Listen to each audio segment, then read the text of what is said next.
Hola, ¿cómo están? Para continuar hablando de los condensadores o capacitores, acá les voy a mostrar. Yo tengo un condensador, un capacitor, y en este caso lo voy a conectar a mi fuente de alimentación y lo voy a cargar.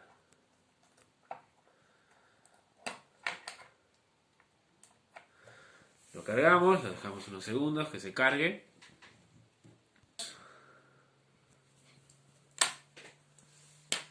Lo desconectamos. Vamos a esperar unos segundos. ¿Sí? Nuestro condensador está almacenando la energía en forma de campo eléctrico, por lo tanto, en el momento en que lo conectemos con nuestra lamparita, la lamparita se va a encender. Vamos a esperar un ratito para que se vea cómo mantiene la carga eléctrica, ¿sí? Y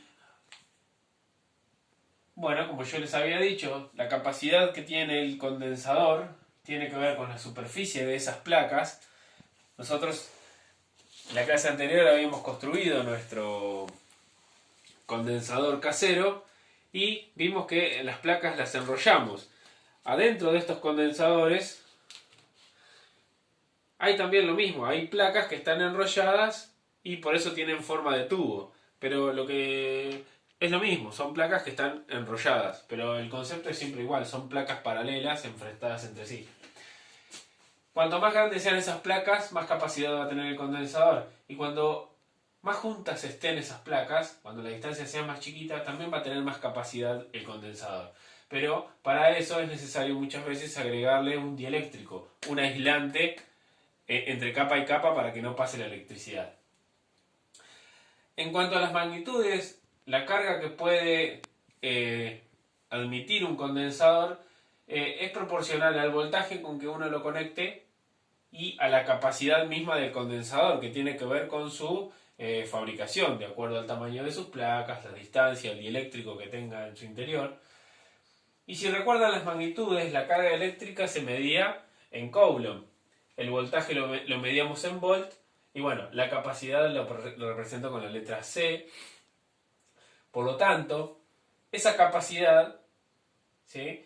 Si yo la quisiera despejar, el voltaje pasaría dividiendo y esa capacidad quedaría dada por la carga eléctrica en Coulomb y el voltaje en volt.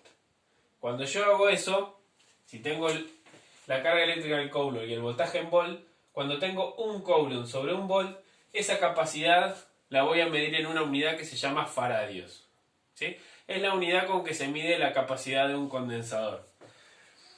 Si recuerdan, cuando nosotros vimos carga eléctrica, yo les había dicho que el Coulomb era una unidad muy grande. Por lo tanto, también ocurre que el faradio es una unidad bastante grande de capacidad.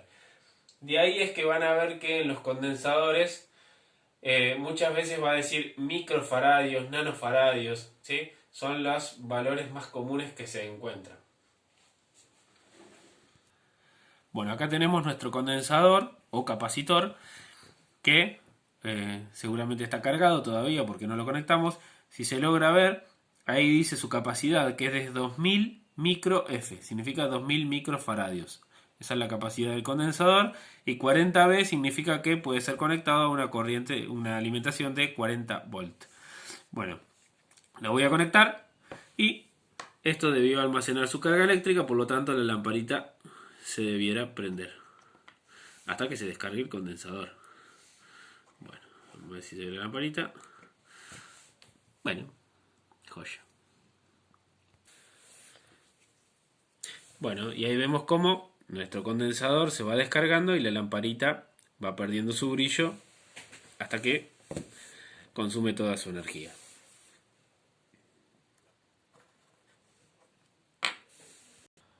Bueno, otra cosa que les quiero mostrar también es que cómo actúa el condensador frente a una corriente continua. Si yo conecto mi condensador con una lamparita, van a ver que en el momento inicial la corriente circula, pero a medida que el condensador se empieza a cargar, como les dije en el video anterior, una vez que el condensador se cargó, ya no circula más corriente. Van a ver cómo en el momento inicial la luz prende, pero a medida que pasa el tiempo la luz se va a ir cada vez apagando porque el condensador ya se cargó y deja de circular corriente.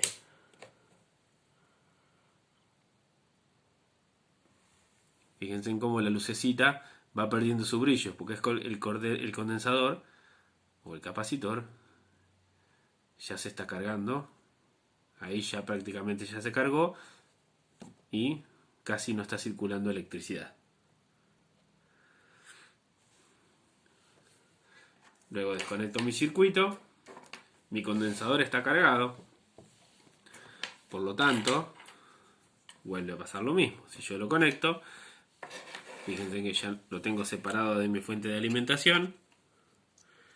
Y si yo lo conecto, me devuelve la electricidad.